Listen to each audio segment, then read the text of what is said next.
Still not on, are we? There we go. All right, I hear the echo now. Hey, John, good to see you. You feeling okay? Good. All right. My clock says 9:02. We're behind.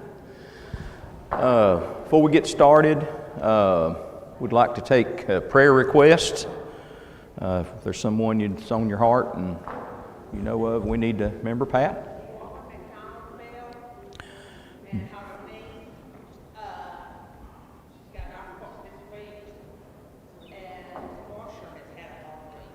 Okay. Okay, Barbara McDonald fell, and so we need to keep Barbara in our prayers. How's Barbara doing? She's okay. She's sore and okay. And then Marshall has had a hard week this week, so let's keep Marshall in our prayers. What did you think about Derek? I went to visit Derek, and he's, it's a difficult situation. So we need to keep Derek Kelly. You can't hear me? Derek Kelly, went to visit him in the hospital. He's not doing very well at all. I mentioned, Pat brought up Barbara McDonald has fell, and she's sore and stove up a little bit, so we need to keep her in our prayers. And also Marshall, he's had a tough week this week, so let's keep Marshall in our prayers. Anyone else we need to remember this morning? Leanne, okay. How's she doing right now? She's doing a little better. She talked to her doctor, and the doctor might feel better. Okay. Had a meeting with her doctor, and her doctor's encouraging her a little bit, I guess. So, okay. Well, let's keep Leanne daily in our prayers. She's fighting a difficult thing. Okay. Anyone else we need to remember this morning? I want to say before we get started, from conversations I've had with some of our members, when we're out, a lot of times we have people that are streaming online, and I want to send out a word to our members who are streaming. We appreciate you doing that, and we're hopeful that you'll be back with us very soon. But if there's some prayer requests that you might need, those that are watching, just get those to the office and let us get you or someone you may know on the prayer list. And we'd encourage, if you are streaming, be back with us as soon as you can. We can encourage each other better when you're here, and we're thankful that you're doing what you can in streaming. But we would love to have you here. We can't encourage you, and you can't encourage us if you're not here. So we're thankful for that avenue that you can see us and listen. But we do hope that you're back with us soon. Yes.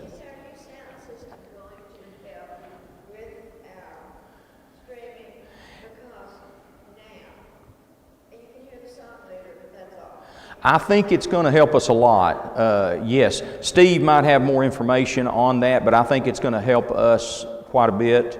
I know it's going to help us in here especially, and I think we're going to have other microphones and things like that hopefully added that will help and assist on the streaming as well. Steve's shaking his head yes. So we're hoping for good things with our new sound system, and we're excited about that. It's going to be going in the next few weeks, I think. Start on the 16th. They're going to try to come in on a Monday morning and try to have, there's a lot of work involved. So they'll be coming in and starting on a Monday morning and trying to have that finished. Should have no problem, but to try to have it finished by Saturday evening.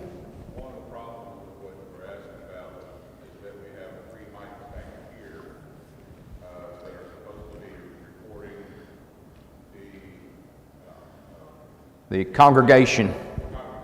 Right. But the main mic is still on for the singer, and I'm just loud. And so when you just hear the singer, the song leader, it's because all the voices are pointing that way and the mics are back here. Right.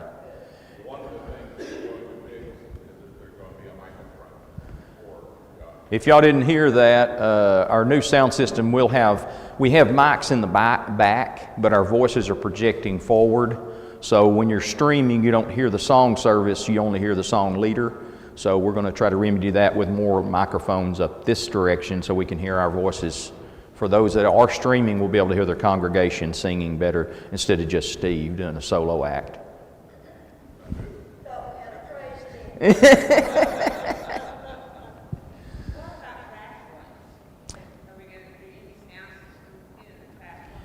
Not at this time, no. Not in the classrooms.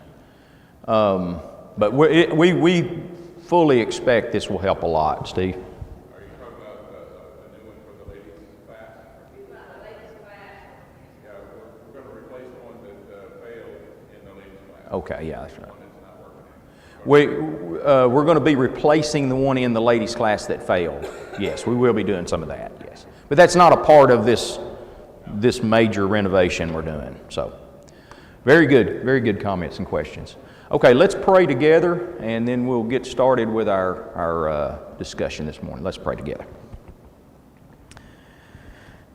Dear Heavenly Father, we are thankful for the beautiful day. We're thankful for the sunshine you blessed us with, and we're thankful for every member who has come out on this chilly morning. We're thankful for each and every one of our members, and we'd ask in a special way you be with those that we've mentioned this morning. We ask you to be with Barbara as she's had a fall this week, and we'd ask you to bless her as she's sore and having issues there, and we ask you to bless her with a speedy recovery. May she be back with us very soon. We'd ask you to be with Marshall and the issues he's dealing with at this time. Bless him, bless his family as they work with him on that, give them wisdom. We'd ask you to be with Leanne continually as she is facing a battle with cancer, and we know she's been going through that for a while, and we're thankful that she is doing as well as she is. We ask you to bless her and be with those that design her treatment. May it be the best for her. May her recovery be complete and full, and bless her family. We're thankful for the time we have here this morning to look into your word and discuss things that are most important in this life. We'd ask that you bless us with open hearts, that we may see your word and see the things that you try to teach us, and help us as we engage in this study. We're thankful for your Holy Spirit that has guided the hands that gave us your word, and we're thankful that you have given us an insight into your nature and into your love for us, and we're thankful for your Son who gave his life for us. We ask these things through his name. Amen. Okay, we're back on heart issues, and I've really enjoyed leading the discussions that we've been having, and we finished up, or basically wrapping up, what we had looked at as a veiled heart. We started off looking at an unforgiving heart, which is a major problem for us sometimes. We looked at a troubled heart, and then we looked at a veiled heart. Just to kind of wrap things up, we looked at several things that can cause a veiled heart. Basically, a veiled heart is that heart that we just don't see. We cover ourselves. We don't want people seeing us, and we don't want to see issues as they are. We discussed ignorance can cause a veiled heart. I wanted to finish up on that, but pride is often a major contributing factor to a veiled heart. We looked at David and his pride that caused him an issue. Denial. A lot of times our relationships with family or friends. Have you ever seen that? A lot of times when we get into relationship issues, you ever seen a young lady dating a young man, and he has no interest in spiritual things, and yet she thinks she's going to change him, and don't our hearts get, our young people sometimes have veiled hearts, and young men the same way. Sometimes we just get caught up in a relationship and we want it to be the best, and we think we're going to fix this, and sometimes it just doesn't work out. So sometimes we got to have our eyes open to what's going on. Also, relationships among family members. We think about, my granddaddy, he believed this, therefore I got to believe that. That's not necessarily true. So we've got to really look at the Bible and determine what is true. Past beliefs and biases often affect us. We've always thought this way, therefore it's hard for us to open our eyes to new things in the Bible and the Word, and allow God to guide us. A lot of times we have outside pressures, things that from work and other things that make it difficult. I thought of another one. Sometimes we just have an aversion to being uncomfortable, don't we? If you've always believed something, it is an uncomfortable thing to look at it honestly and lay it up against the Bible and determine what's best. I had a discussion with, I don't know if I brought this up, I had a discussion with one of our young men at work, and we got to talking about God and things like that, and he gets to shuffling in his seat a little bit, and he made the statement. He says, "You're making me uncomfortable," And I said, "Well, that's not my goal." Well, in a way, it kind of is. You want to be uncomfortable enough to see the truth, but it's kind of that idea. I just don't want to think about that. Have you ever had I just don't want to think about that, and it happens in life in general about things. But especially in matters of religion and spiritual things, sometimes we just don't want to think about it, and we've got to be willing and able to look at things honestly, and that's the problem with the veiled heart. Ephesians chapter 4 and verse 18 makes this statement. Ephesians chapter 4, Paul says, "Having their understanding darkened, being alienated from the life of God because of the ignorance that is in them, because of the blindness of their heart." Now, I'm not going to have a whole section on the blindness of the heart, but it's the same idea of a veiled heart. It's the same idea of we just don't want to see that. And I'd ask the question, what happens if you walk, there are some people, David, our preacher who used to be here, he was blind. And but do we, as seeing people, do we walk around with our eyes closed? And that's kind of the idea. We sometimes just close our eyes and we walk through life and we just don't want to see things. It's kind of the idea of the blinders, on the old horses, that I know that not too many of us running horses these days, but the blinders on a horse are designed to keep them focused on a certain trail, which is good in a horse's sense, but sometimes we put blinders on and we don't want to see things that are just all around us. So we don't walk around with our eyes closed. Now I want to ask a question. We talked about ignorance, but can we sin unintentionally? We can, can't we? And I think we do a lot. We do sin a lot unintentionally.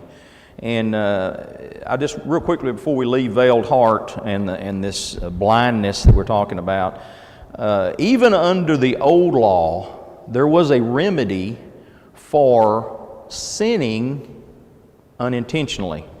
And let's look real quickly at Leviticus chapter 4 before we move on to our next one. Leviticus chapter 4, of course, in the Old Testament, starting in verse 13 and 14, says, "Now if the whole congregation of Israel sins unintentionally, and the thing is hidden from the eyes of the assembly, and they have done something against any of the commandments of the Lord, and anything which should not be done, and are guilty. When the sin which they have committed becomes known, then the assembly shall offer a young bull for the sin and bring it before the tabernacle of meeting." So there was a way that God understands and understood then even that we sometimes can sin and we don't know it. But when we do figure it out, we need to remedy that. And that was, God had that remedy in the Old Testament even. So there is a remedy for each one of these things we've discussed. A remedy for ignorance. Let's ask that question. What's the remedy? If your heart is veiled due to ignorance, what is the remedy for that? Study, right? Look, open your eyes, see what's there. What about the veiled heart due to pride? That's a tough one to get over, but what's the remedy? Humility, right? Pretty self-explanatory, isn't it? We've got to get over the pride. We've got to get more to a humble heart. Denial. How can we get over that? Just look honestly at things. What about that veiled heart due to relationships? How do we remedy that? How do we look at that? Go into relationships understanding that our loved one is not the final arbiter of truth, are they? Who is the final arbiter of truth? God Himself, found in the Word. We've got to realize that. And past beliefs, we sometimes have to look at those with an open heart and figure out what is true. So, there are remedies for all these situations that we have a veiled heart. As I mentioned early on in veiled heart, a veiled heart seems to be almost one of the harder ones for us because it's a self-imposed, isn't it? We've kind of put this thing on and we did it ourselves. We got this thing over our hearts. So a veiled heart can be very difficult to get over. Yes? I think a lot of the times each of these veiled hearts that we're looking at, they're self-imposed, but they're also real hard to recognize it with God. We've got to see the problem. Right. Frida brings up that these things they're put on ourselves, and they're some of the harder ones for us to see. Because why? Because we did it ourselves. We've got it on ourselves, and they're hard to see. That's the reason we got to. There's a I don't guess I'd say a skill, but there's a definite need for us to see things as they are. And we often don't want to see things as they are, because sometimes seeing things as they are makes us uncomfortable, as I mentioned about the young man discussing things. It's hard for us to see because it's just, we don't want to see that. So it's one of the harder things for us to deal with. But I hope by just thinking about it and honestly looking at it in ourselves that we can remedy some of these things. Make sure that we don't have a veiled heart. The next thing that I wanted to bring up as far as a heart condition goes is a dull heart. Now, a dull heart. When you think of a dull heart, what do you think of? Not too sharp, huh? Uncaring. Good. What's some other things you might think of as a dull heart? We'll look at some scriptures. But a dull heart, let's look at Matthew chapter 13, and Christ is talking here to His apostles. And in Matthew chapter 13, and we're going to look in verse 14 through 15, Christ is referencing back to the Old Testament. We're going to look at that briefly as well. But Christ says in Matthew chapter 13, verse 14, He says, "And in them the prophecy of Isaiah is fulfilled, which says, Hearing you will hear, and shall not understand, and seeing you will perceive, and you will see, and not perceive. For the hearts of this people have grown dull." And then He goes on to basically describe what a dull heart looks like. He said, "For their ears are hard of hearing, and their eyes they have closed, lest they should see with their eyes and hear with their ears, lest they should understand with their hearts and turn, so that I should heal them." What is the end result that God and Christ is wanting to get to people? What's the final statement? It says, if they would do this, I would what? I would heal them. Now, He's not necessarily talking about physical ailments, but what kind of healing do we all need? Spiritual healing, don't we? Us in the church need spiritual healing. The world needs spiritual healing. And He says here they have a dull heart. And Paul, again, in Acts 28, after Christ, of course, has risen and gone back to the Father in Acts 28, he basically, starting in verse 26, I won't read it again, but it's basically a word-for-word reiteration of what Christ said here. So Matthew 13 and Acts 28 are kind of referencing back to Isaiah. So, to get the full idea of what's going on here in Isaiah, we would need to look at Isaiah chapter 6, and this is where this is talked about. In this context, Isaiah has just been I guess, called to be a prophet. And so Isaiah is God's talking to Isaiah as His man, and He says, I'm calling you to be my prophet. And in Isaiah chapter 6, starting in verse 8, he says, "Also I heard the voice of the Lord saying," here Isaiah speaking here, says, whom shall I send? And we all know this passage. This is right here where we often quote this. It says, whom shall I send, and who will go for us? Then I said, here I am, send me. So Isaiah is saying, God, I'm here for you, send me, I'll go do whatever I need to do. And he said, go and tell this people, keep on hearing, but do not understand. Keep on seeing, but do not perceive. Make the heart of this people dull, and their ears heavy, and shut their eyes, lest they see with their eyes, and hear with their ears, and understand with their heart, and return and be healed. So what's causing God to speak to Isaiah like this and tell him, hey, Isaiah says, here I am, I'm going to go for you, whatever you want me to do.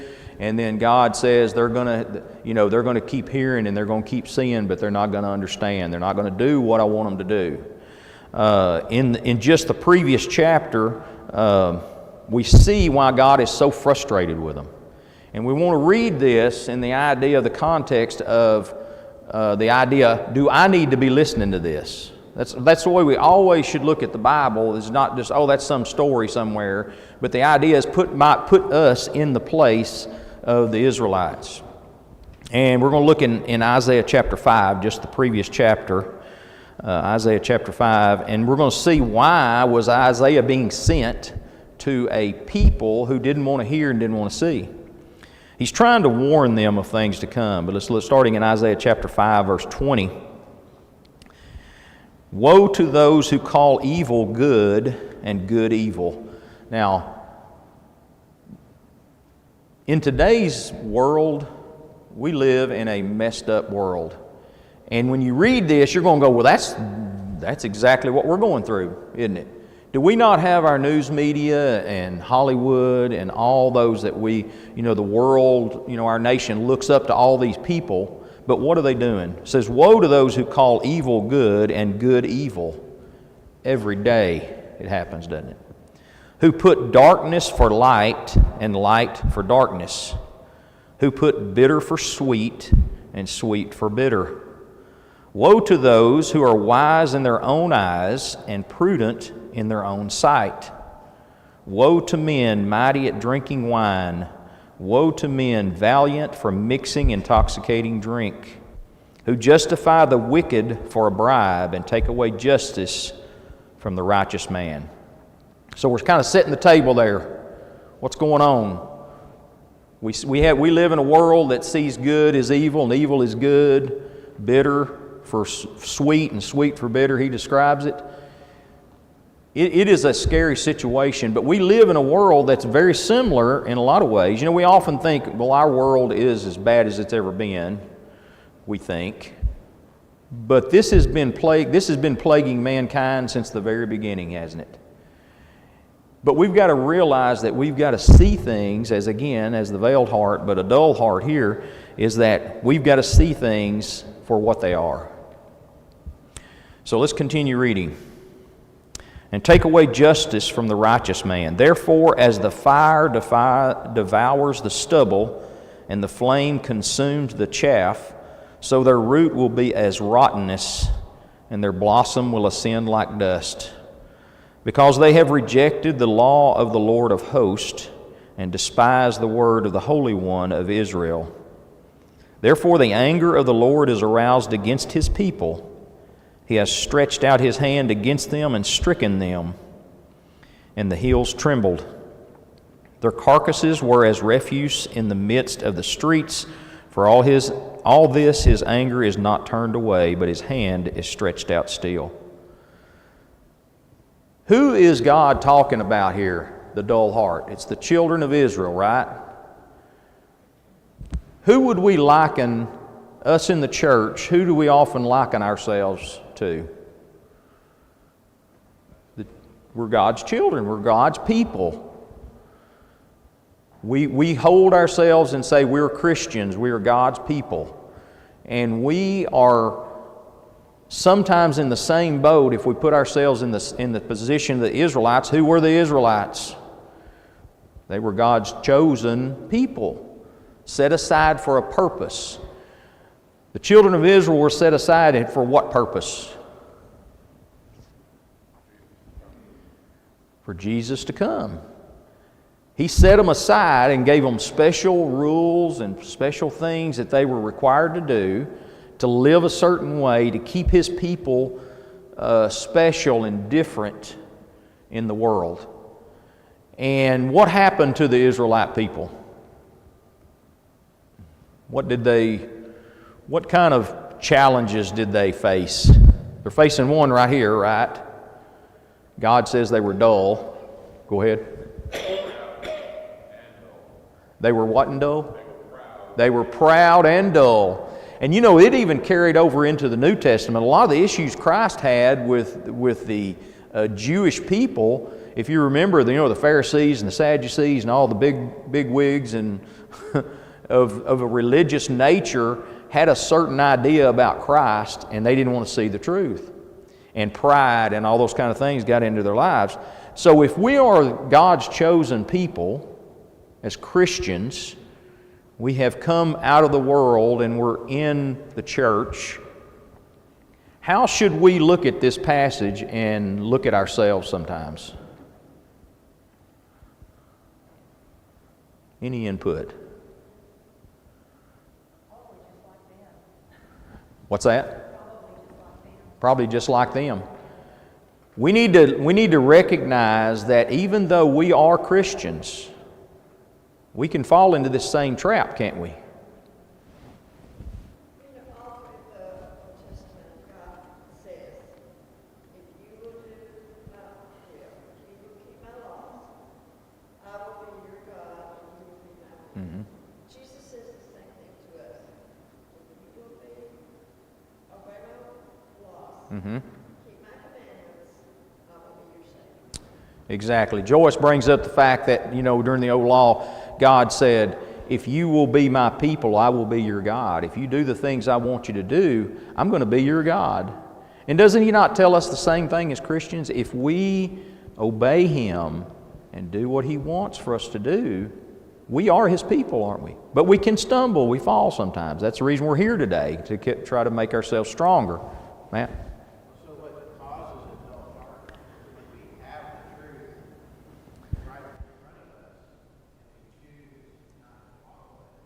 And if we keep getting that truth and we keep not following it and we get off another day instead of getting something better, we'll develop a dull heart.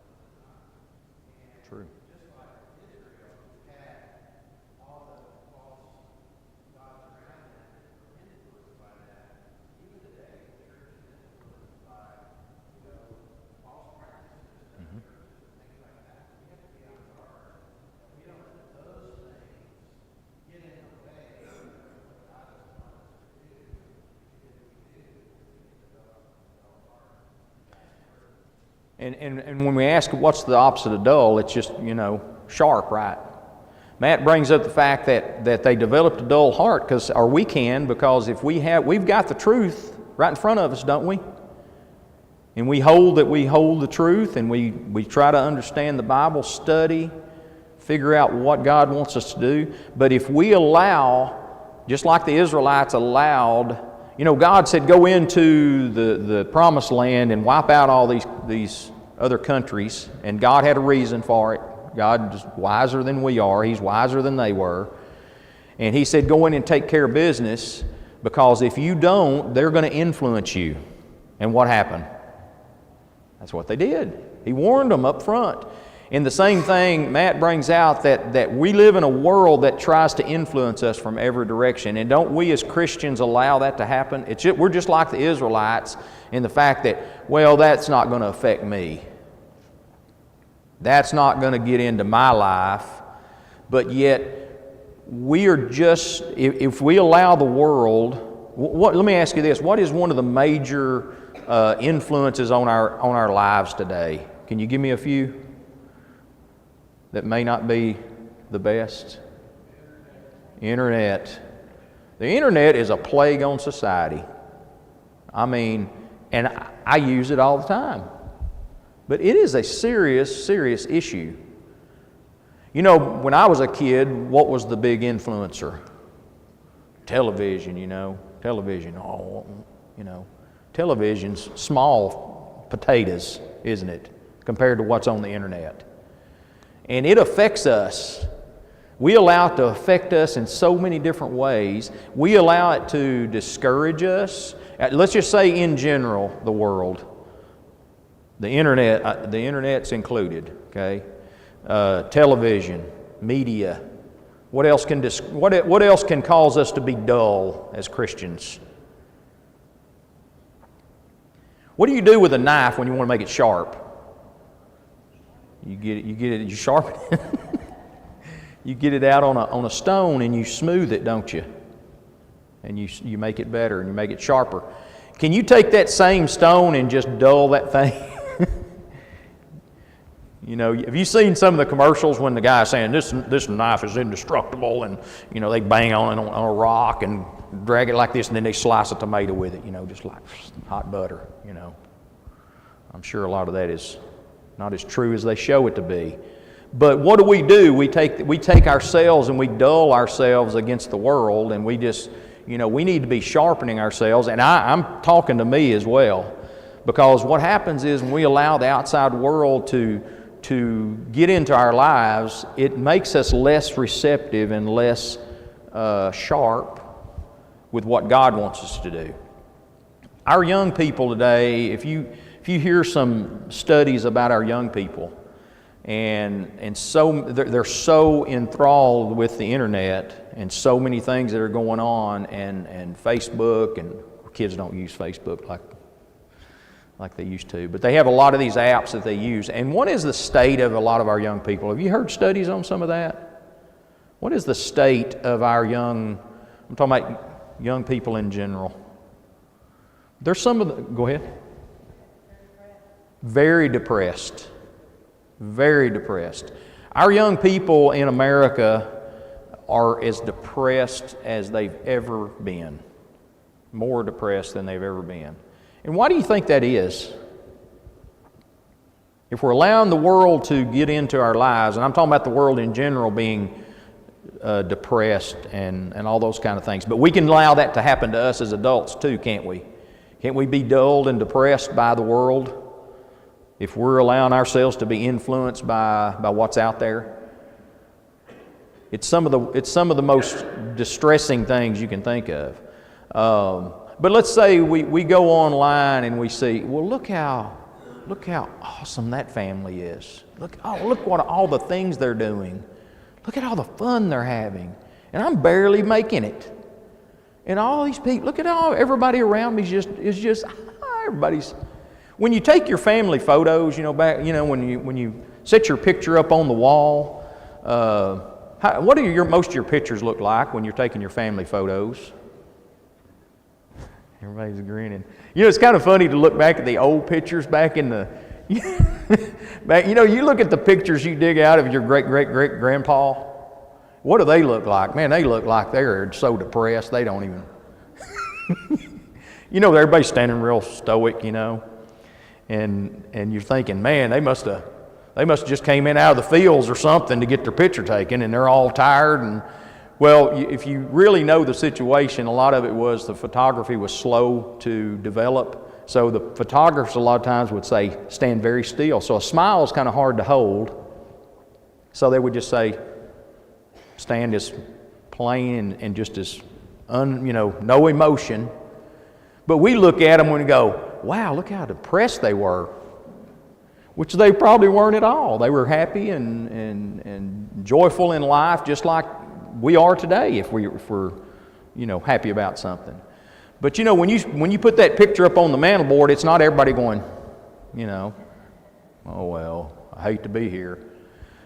But don't our online interactions, it's always somebody having an awesome time. It's just, oh, look how happy they are. And yet behind the scenes, what can be happening? Just destruction and turmoil. And have you ever seen some of your these people that have their own shows on TV and they're so happy and they're doing everything great, and then all of a sudden you turn around and in about a few months they got divorced and all their kids hate them, and they're going to jail, and these outward appearances sometimes are not true to life, are they? So these things dull us to reality, don't they? They dull our hearts, and it dulls us to the point to where we feel like we're fighting a battle that nobody else is fighting. So when he talks about a dull heart here, these are the things that come and get into our lives. Let's keep reading. It says, because they have rejected the law of the Lord of hosts and despised the word of the Holy One of Israel, therefore the anger of the Lord is aroused against this people. What caused their issue?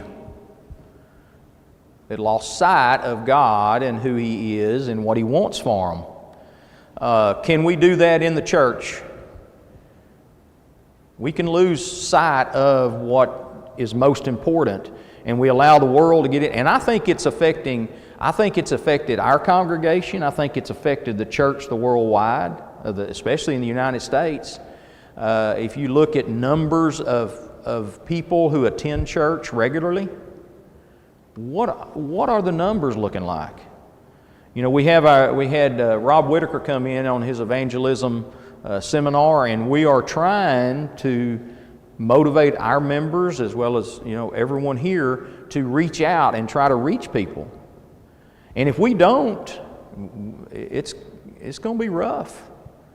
And we need to reach out to our friends and our families, and we need to make an effort to reach those that are missing here to try to get them to coming back. But what happened? Why do we not do that? We're on the subject of a dull heart. It's because our hearts are dull. We're not at a razor's edge in our Christian life. We need to get our Christian lives at a razor's edge. And how do we do that? How do you sharpen yourself as a Christian? Let's just ask that. If we're looking at a dull heart, how do you sharpen your heart?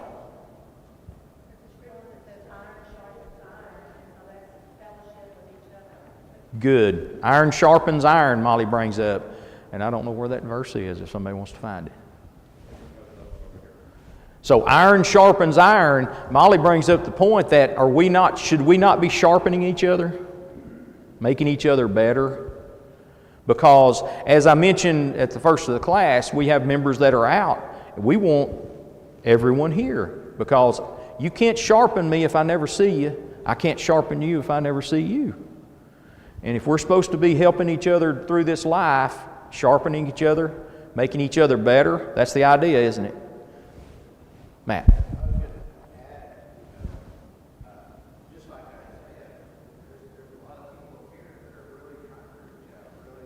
That's right.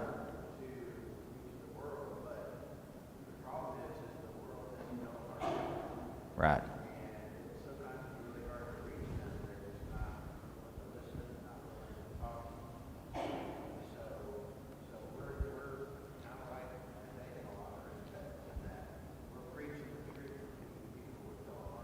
True.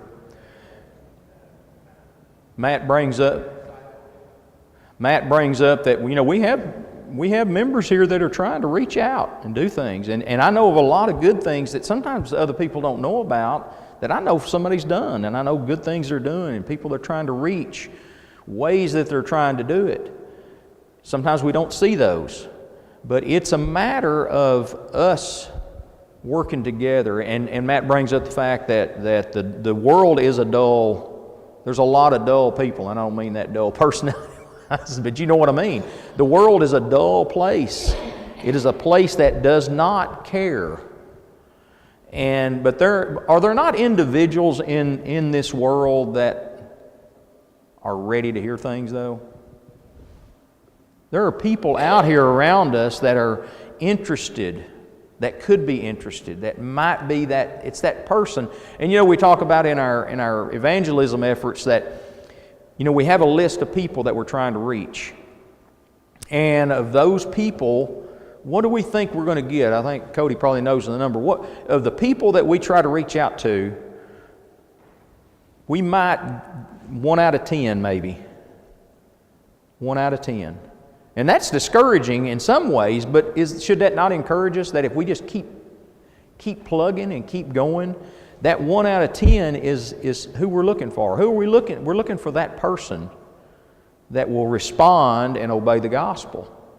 And that's who we're looking for. But we just got to find them, don't we? But we get dulled sometimes to the fact that, well, we're not making any headroads. You know, we think, well, we're going to pass out stuff and we're going to call some people and we're going to get everybody, and just people are going to, oh, well, yeah, I'm so ready to go. That's not the truth, though, is it? But we as members can't allow that to dull us as well. We can't. What does the Bible teach us about don't grow weary in well-doing? Don't. And I get in that position sometimes. You know, you're trying to do something and it just doesn't work the way you thought it was going to work, and it frustrates us and we get dull. And we just let ourselves be discouraged. A dull heart, it will slow us down. So how do we, Molly?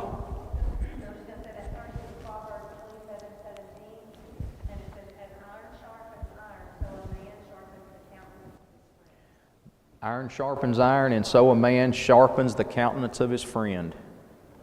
So we as members need to be here together, sharpening each other, making each other better. That's the purpose.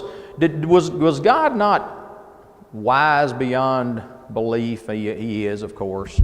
But when He says assemble together on the first day of the week, you know, and get together in fellowship, why did He put all that stuff in place? It makes us better because it encourages us. We are allowed to see other people who are struggling in these same things we're struggling with. It helps us to understand and sharpen each other a little bit. Howard? Mixed messages. I got an illustration. For us to present the Word via television to homebounds or those who literally can't be there, sick, indigent, whatever the reason, we're presenting a facade of what goes on here. What really goes on here is the brothership. It's you and me talking about Derek or somebody else, somebody we know that we have a concern about. It's the spirit of the fellowship of brothers that draws us together, that cements us into a formidable front. And our own government has placed the obstacle of getting out in front of us by way of the blue flag. And it's wrong. That's wrong. But we're getting a mixed message. Oh, you've got the church service right in your living room, right on your food pew. Well, there's a reason they call it the food pew. Howard's bringing up a good point. He brings up the fact, he makes the point of mixed messages. We do stream our services, but you use the word, I think, a facade of what's going on here in a way. Because just simply sitting here and listening to someone speak and listening to a sermon and listening to songs is not the object of worship, is it? The object of worship is for us to gather together, and there's so many things, there's so many interactions that we have with each other. That is the seasoning on our fellowship, isn't it? It's the idea we're here together and having little discussions about goofy things and what's going on with you, and oh, that's funny, and it's sad, and that's part of being. And I'm going to use the word club. The church is not a club. I get that, but when you see groups of men and women getting together to have a good time and to enjoy each other. Years ago, there was the ladies would get together and quilt. She said she did. But I know my mother and grandmothers and stuff would get together and quilt. What was the object of getting together and making a quilt? Could any of those ladies have done the quilt by themselves? Absolutely. They all knew how to sew. They all had the stuff. They all knew what was going on. What was the object of getting together and putting together a quilt? Fellowship, right? The ladies would get together, enjoy each other's company, and just sit there and sew on a quilt. And just make a beautiful, they put together a beautiful quilt that they all had a part in, and they had fun doing it. And I'm sure there's times, I would never sit in on any of the quilting sessions, but I'm sure there were times when a lady might come in with an issue and would come in something hard on her, heavy on their heart, and that was a way that they could unload maybe and enjoy company to talk about maybe an issue. But what was the idea of coming together to make this quilt? What did they end up doing? They strengthened each one in the quilting club, okay? And what was the result of all this fun? A beautiful quilt, wasn't it? And Provided something for someone in need. they provided something for somebody in need. They all got together and did it together. And I think that's a pretty neat illustration. I just come up with that right off the top of my head. But isn't it kind of cool that we come together and that all our little parts come together in the church? And the Bible teaches us, how does God teach us that? I'm over. I'm sorry. Y'all remind, I'm 3 minutes over. But anyway, we'll take up here next week and we'll bring up the quilt again. Y'all remind me that. Okay. Appreciate your attention and all your input.